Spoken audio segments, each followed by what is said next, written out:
First of all, we listened to Yiddish radio, which came from different countries when I was little, particularly from Israel. It was very, very good. So we had all the news in Yiddish, and my father let it always. And then we had a lot of correspondence in Yiddish with all the world. And when Jews came or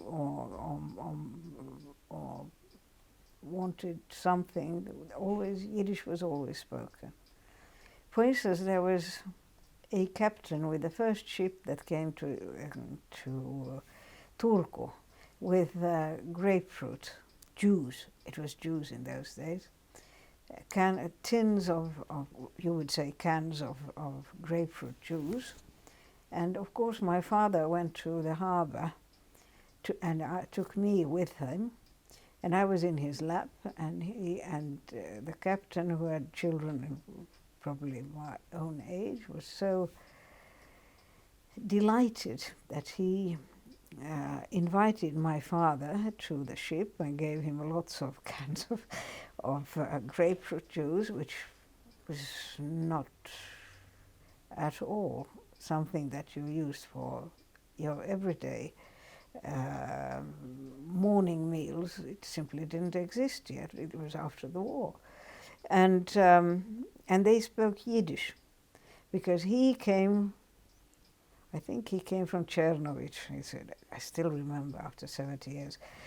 And he didn't speak very good Hebrew, and my father's Hebrew was ancient Hebrew.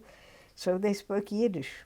And he came home to us, and everybody spoke Yiddish, and the whole family was invited, and everybody came, and half the community came, and we had a tiny apartment like everybody else in those days, but there was always room, and we always had food for everybody.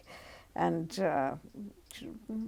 it was so delightful, and Yiddish, we were Yiddish Jews, we were Jews. Hebrew was the language of the Israelis.